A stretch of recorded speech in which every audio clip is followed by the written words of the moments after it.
Mr. Geoffrey Robertson.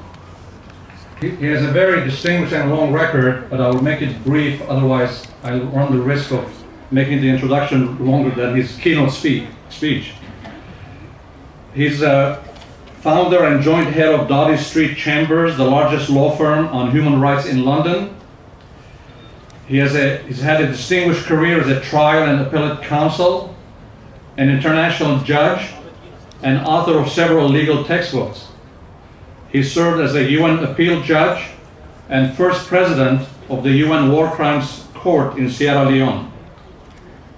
He's the author of the leading textbook on international criminal law titled Crimes Against Humanity, The Struggle for Global Justice. Not surprisingly, the book contains extensive references to the Armenian Genocide. He has also written the authoritative legal analysis which proves that Turkey committed genocide as it is defined in international law, and he has shown how the UK's recent refusal to confirm this fact stems from its fears of Turkish economic reprisals. He has authored the magisterial document filed in the European Court of Human Rights, which sets Nagorno-Karabakh's or Artsak's claim to independent statehood. Even though he hails from London, but he is a native of Sydney, Australia, where he was born. He received his BA from Sydney University and LLB in honors in 1970. He attended Oxford as a Rhodes Scholar along with President Clinton in 1972. He has honorary doctorates in laws from Sydney, Brunel, and Bucharest universities. He's a Queen's Counsel as of 1988, a judge in England for the past 17 years. He's an appeal judge at UN War Crimes Court from 2002 and 2007, and more importantly, court president from 2002 to 2004. He's a distinguished jurist member of the Internal Justice Council of United Nations from 2008 to 2012. He received the New York Bar Association's Award for Achievement in International Law and Policy in 2011. From 1990 to present, he's the founder and head of the Doughty Street Chambers. He has served as counsel in over 200 cases in administrative, international, criminal, and public law in High Court and Court of Appeal, the House of Lords, and the UK Supreme Court, as well as the High Courts of Singapore, Malaysia, Antigua, Trinidad and Tobago, Anguilla, and final Court of Appeal in Hong Kong. He also served on cases in the International Tribunal for the former Yugoslavia and World Bank Arbitration Court. He's currently acting for the government of Mauritius and for Armenia in European Court of Human Rights. Mr. Robertson has been a keynote speaker in many international conventions. He's a master of the Middle Temple and a visiting professor in human rights at the University of London, Queen Mary College, and the New College of the Humanities. He lives in London with his wife and 2 college-age children. And to sum up, Mr. Robertson is a champion of justice and the truth, which makes him a great champion of the Armenian cause. Mr. Robertson, please.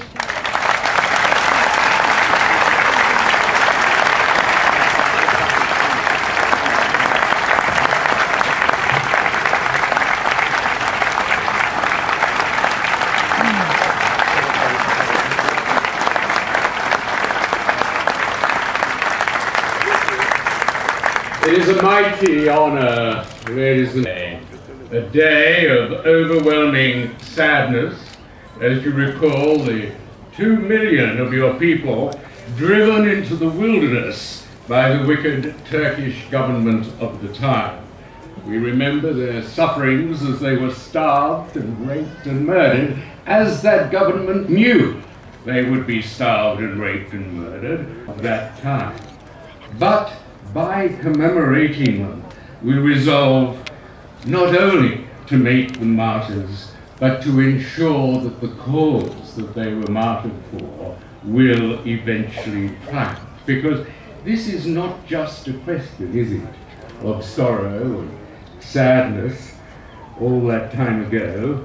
The attempt to exterminate a race, because that is what it was, is not just unforgettable 98 years later.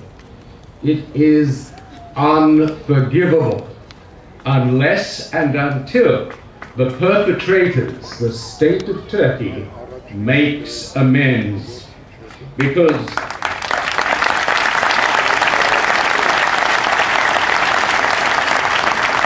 so this shouldn't just be a day of sadness. It should be a day first of anger, righteous anger, and then a day to demand justice. I want in this address to you today to explain why Armenians deserve justice, first in relation to the Turkish government for what was legally genocide, and secondly against the Azerbaijan government for their new threats of genocide against the Armenians of Nagorno-Karabakh.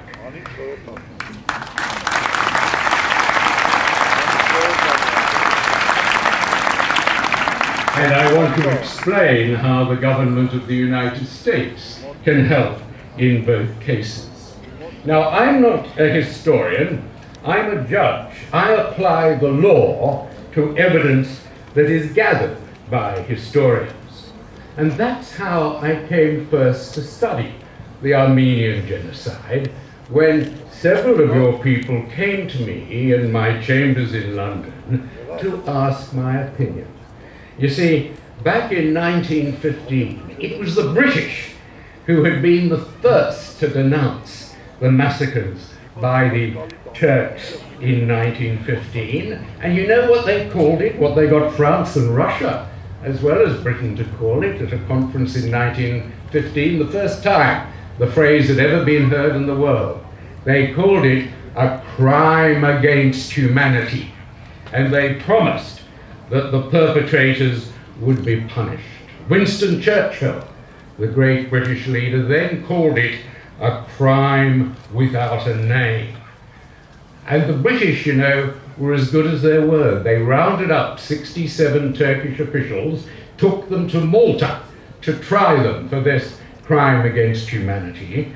But it was a crime not only without a name, it turned out to be a crime without a law, because they found out from the evidence they gathered, and we're talking about 1919 when the evidence was fresh, they found that these Turkish officials who had been responsible for rounding up Armenians and sending them into the desert, for killing the men and for sending the women and old men and children into the desert, had been officials. They'd been authorized by the government. And there was then no international criminal law that could convict government servants for obeying the law of the time. So those 69 officials had to be released. And only in 1933 did a brilliant legal professor called Raphael Lemkin find a solution.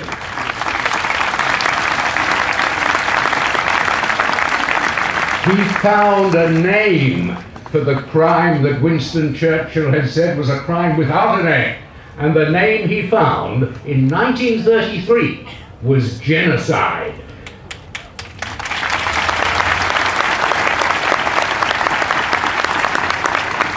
And what in 1933 did Raphael Lemkin apply it to? In 1933, Hitler had barely started on his persecution against the Jews. That wasn't in question. No, Raphael Lemkin applied it to the Armenian massacres. That was the crime without a name that needed a name, that needed an international law against it. It was before Hitler started. Of course, Hitler got underway, and we all remember, it should be engraved on everyone's mind, what Hitler said on the borders of Poland as he was enthusing his troops to show no mercy to the Poles. He was encouraging them to kill. the Polish intelligentsia, the Polish leadership, to show absolutely no mercy because, said Hitler, who now remembers the Armenians? That was what Hitler said. Who now remembers the Armenians? Because no one did except Raphael Lemkin, and he fought that lonely struggle. It wasn't till 1948 when a very brilliant, I'm proud to say, brilliant Australian, Dr. H.V. Evatt, who was the chairman of the president of the General Assembly of the United Nations, understood what Lemkin was going on about and introduced, based on Lemkin's inspiration, the Genocide Convention, the day after the Universal Declaration of Human Rights. And the Genocide Convention is very clear. It makes it an international crime, prosecutable anywhere, to destroy a national group. And you can do that, says the Genocide Convention, by killing part of them, or by this. And this was drafted just to take into account the Armenian genocide by deliberately inflicting on a group conditions of life calculated to bring about their physical destruction in whole or part. Now that was exactly what was done to the Armenians in 1915. They had inflicted upon them, all 2 million, conditions of life that were calculated to bring about their partial destruction, and it brought about the destruction of almost 3/4 of them. Now, there is no doubt at all that what happened was genocide. No doubt legally at all.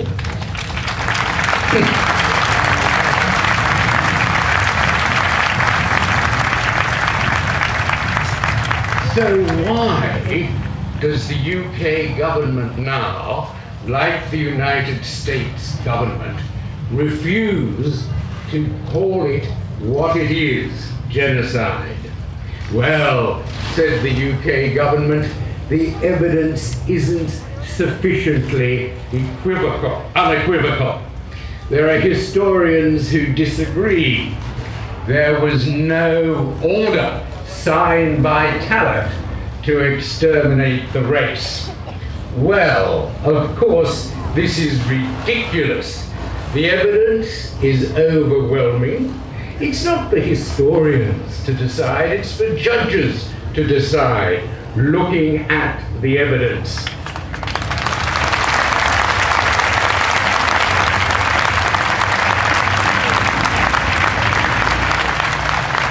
It said there was no order to exterminate. Ladies and gentlemen, there was no order from Hitler, was there, to exterminate the Jews? We never found an order to that effect. There was no order from the head of the Hutus in Rwanda to exterminate the Tutsis.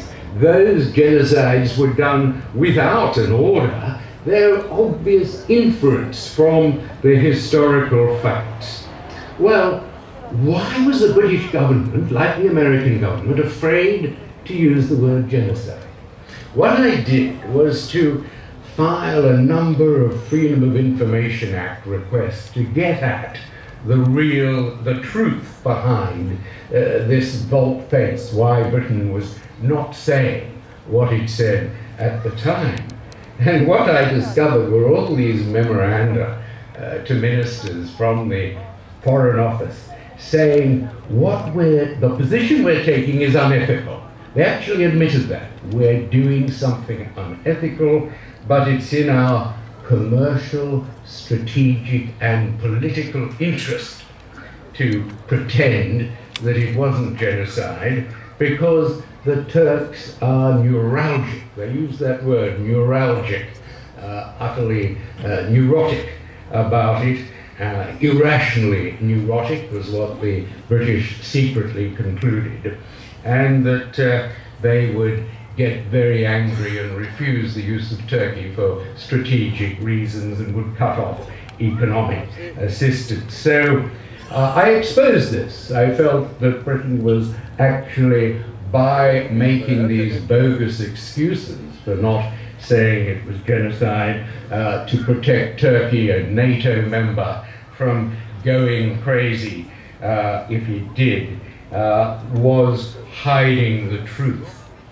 We know the history, it's there in the books, the massacres and pogroms of the 1890s when the Ottoman Empire was called the sick man of Europe, that hideous burning to death of Armenians at Urfa Cathedral. Over 1,000 of them were burnt to death, and that was 1898. It behoved the Turkish government to keep this down, but yet in the 1910, 1911, the Turkification program, Armenians were called by the official newspaper tubercular microbes. You get this kind of physical nastiness that is typical of the build-up to genocide. The CUP, the young Turkish organization, started to change the names of towns from Christian names to Muslim names. They passed laws that seized the assets of Armenians. If you had a bank account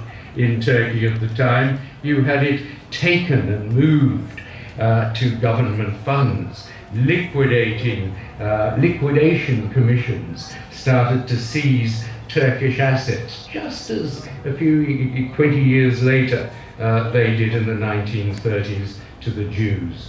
And then, of course, on April the 24th, 1915, the roundup of intellectual leaders in what was then Constantinople, it is now Istanbul. The first victims are always the poets, the writers, the lawyers, the intellectual leaders of the race that is to be exterminated. And then I have to say, of course, some of my relatives on April the 24th were offshore in troop ships because they were about to land at Gallipoli, and we Australians have April the 25th as our Anzac Day commemoration of all those who were killed by Turkish bullets. We've made peace with Turkey because it was, in a sense, not their fault. They were defending their homeland. But there can be no peace without justice, and that is the justice they've denied the Armenians. They used it as an excuse to round up the leaders and to begin the ethnic cleansing of Anatolia. The evidence for that is overwhelming. The great British historian Arnold Toynbee collected hundreds of statements in the Blue Books, testimony to how local government officials and police, obeying orders from central government, began the attack on the Christian Armenians. What is very, very important is the German diplomats and German missionaries. Germany was in league with Turkey. It was an ally of Turkey. And these people were so appalled at what their allies were doing in exterminating the Armenians, they wrote to Berlin about it. And their testimonies are in the files. This is very important evidence, overwhelming evidence from Turk's own allies. And then, of course, there were the Americans. In those days, the New York Times took photographs of those columns of men, old men and women and children, those tragic pictures of them beginning the death marches to the deserts. And there was Harold Morgenthau, we've heard of him already. He was the ambassador who actually went and spoke to people like Talat. And they told him, I quote, "Let us deal with these Christians as we please. We must bring the Armenian problem to an end in a final way, a final solution." That was the objective of the Young Turk government, to eliminate the race. And finally, there was a fact-finding commission sent out by the US government, led by Major General Harbord in 1919. And it collected overwhelming evidence about how the men in a particular town, in many towns, aged between 15 and 45 would be rounded up, taken away and killed, and the remainder would be the women, the old men and the young boys would be sent into the desert. There is no doubt at all, and America had no doubt. As late as 1951, there was a case in the International Court of Justice, the World Court, and the question arose, what was the meaning of genocide? And the American government filed with the court this statement saying one of the most outstanding examples of the crime of genocide is the Turkish massacre of the Armenians.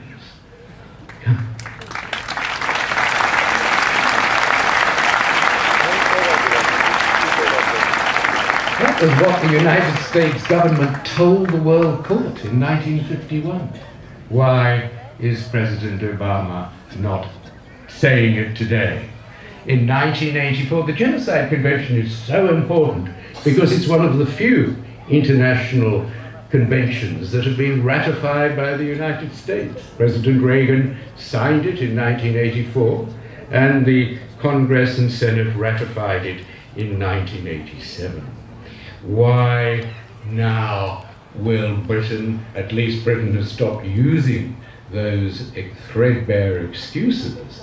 Why won't Britain and America? We know, because Turkey is neuralgia. Well, they won't tell the truth, but they must tell the truth, because the truth will not be kept.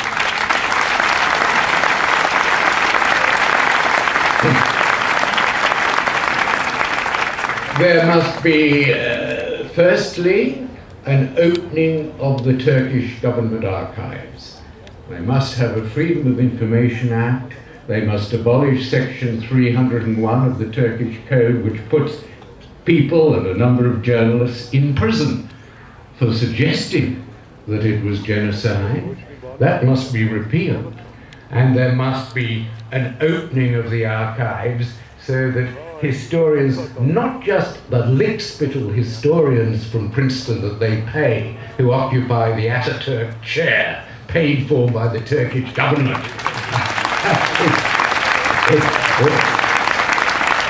One of the most extraordinary things about researching this is to see these lickspittles who are being paid by the government, who are finding reasons for suggesting it wasn't genocide. Those archives, they're given unique access to the archives. The archives must be open to all historians. There must be an apology, and there must be reparations. There must be reparations.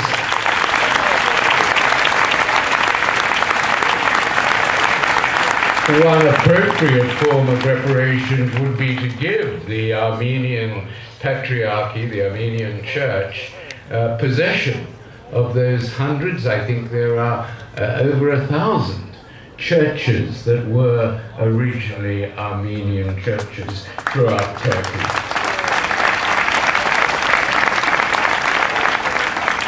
And we have some hope over Turkey. Turkey very much wants to join the European Union. It's in its economic interest to do so.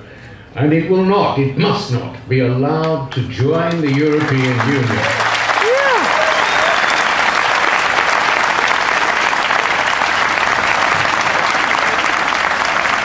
Europe has a great history in developing human rights. Europe demands as membership a truth-telling. It demands that those who have committed great crimes should recognize, understand, and apologize for them.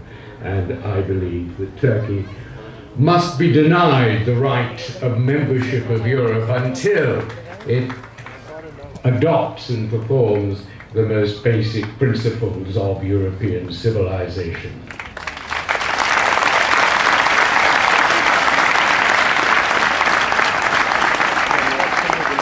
But ladies and gentlemen, racial hatred, the kind of racial and religious hatred that produced the Armenian genocide, exists today still. The example only a few months ago of the Safarov case. This is Safarov, the axe murderer from Azerbaijan, who several years ago, when billeted with a young Armenian from Nagorno-Karabakh, obtained an axe, stole into his room at night, and hit him 16 times on the head, killed him with that axe. It was in Hungary, and he was jailed for 30 years. A few years later, just 2 or 3 years later, when Hungary needed a $3 billion loan, it got it from the Azeris. And what the Azeris got in return was Safarov. He came back ostensibly to serve the rest of his sentence in an Azerbaijani prison. He was met at the airport with a hero's welcome. He never got near an Azeri prison. The president congratulated him, gave him a medal, a promotion, and his back pay. He was set free immediately, he was promoted, and he was rewarded for that monstrous axe murder of an Armenian. That shows the world. It had this value, I guess, that it showed the world the depth of hatred that is still out there, not from the Turks, but from the Azerbaijanis. And that little state of Nagorno-Karabakh is surrounded by a ring of hatred, of snipers. I walked the line of control last year, and the bullets come every so often. And they, I think, are the Armenians that are still in danger of racial and religious hatred. They are the Armenians we should think of today and think of how to help in memory of the martyrs of 1915. Because there is a solution. It's one the Karabakhis came up with by themselves back in 1992 after the pogroms in Sumgait and Baku. It's independence, their right of self-determination. Because Nagorno-Karabakh is a mistake of history made by Stalin in 1922 at the instant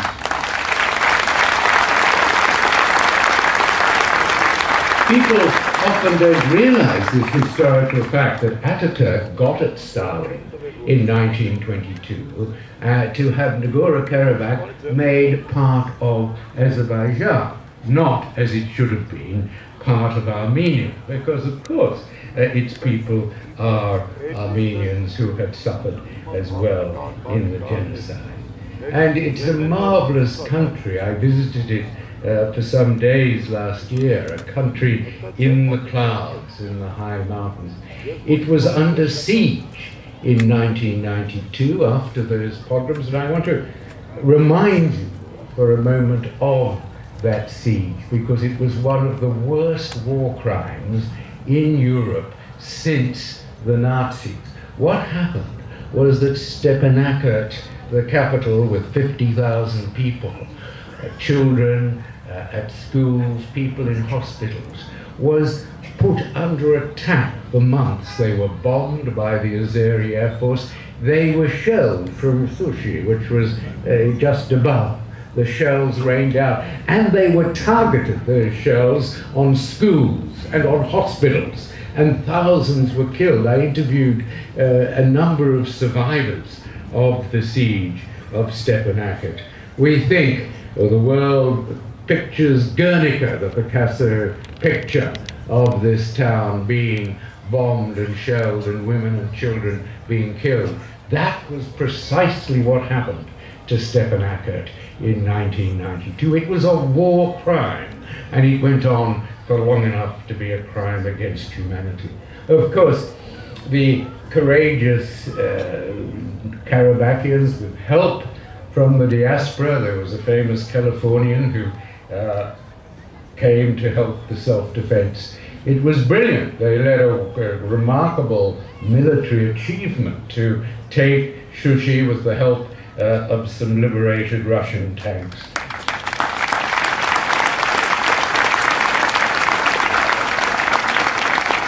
And they made a lifeline, what we lawyers call a humanitarian corridor through Lachin to Goris. And it was on that humanitarian corridor that the fate of Stepanakert was saved from starvation. And that, in law, my view, entitles Nagorno-Karabakh not only to keep it at the time, keep it as a corridor, but to keep it as a corridor today. It is a humanitarian corridor, and it's their lifeline. Azerbaijan is taking action in international courts to pretend or to try to say that it has to be given back. They are fighting not only with the occasional bullet, not only with creatures like Safarov, they're fighting with legal cases, and those legal cases must be resisted. Lachin is now an essential part of Nagorno-Karabakh, and Nagorno-Karabakh is sufficiently distinctive, sufficiently independent to, under the right of self-determination in international law, to be its own country. The Azeris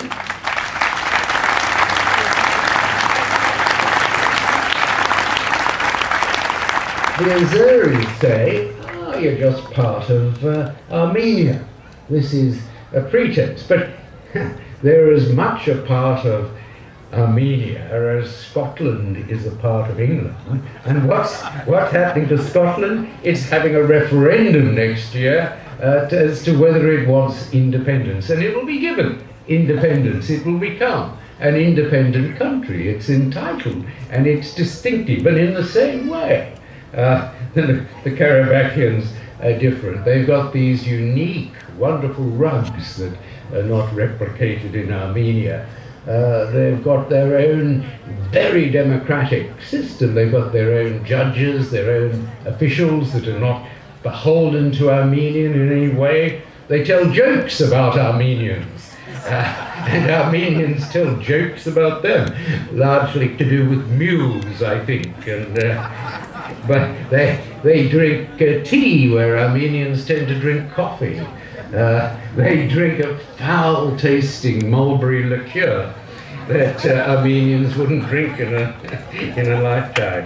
But they have forged their own nation against attack and against the greatest repression. Just like East Timor, we gave East Timor its statehood. We gave Kosovo its statehood because they had been under attack from a surrounding country. They're entitled to secede in international law. Nagorno-Karabakh is more of a country than Liechtenstein or San Marino or Andorra, countries made up of a few thousand tax accountants. It's more of a country than Monaco, made up of a few thousand tax exiles. I dare say it's more of a country than the Vatican. But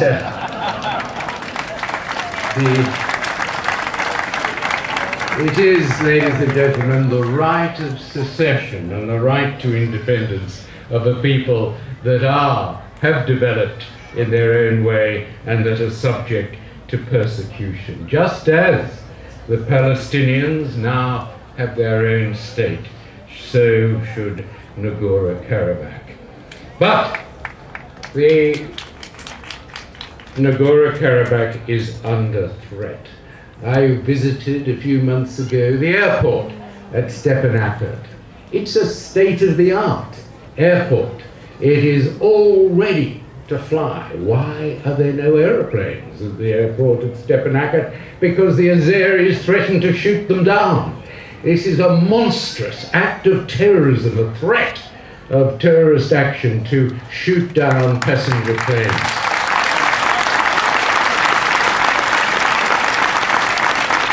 it must be condemned as such. It means that Nagorno-Karabakh can't develop tourism. It takes you 6 hours to drive from Yerevan instead of a 20-minute flight. That's a terrorist threat. And just as we remember the martyrs of 1915, we must remember those who are today at risk of imminent invasion.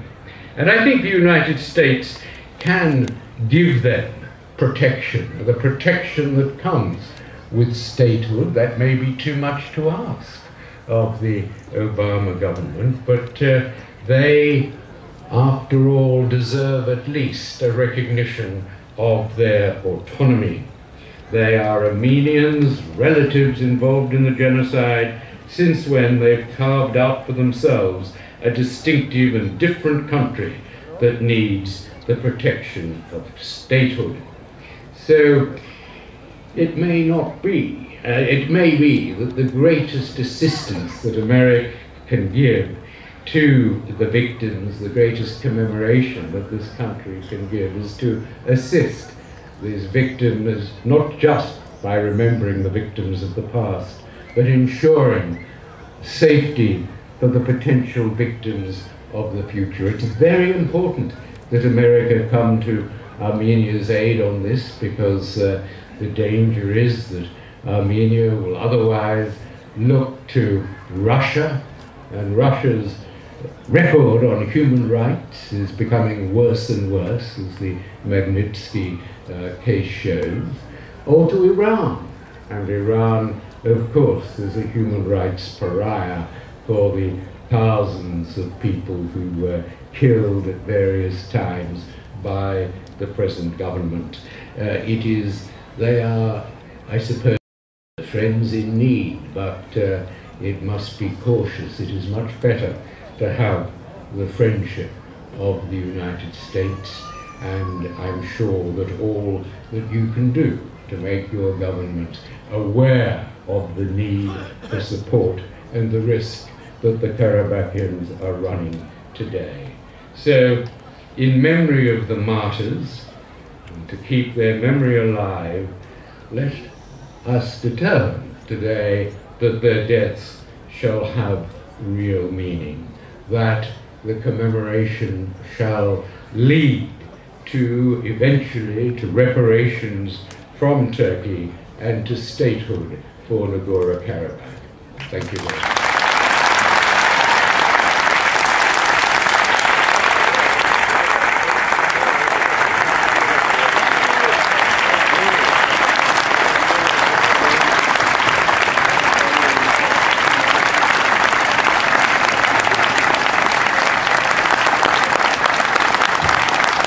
Thank you very much, Mr. Robertson.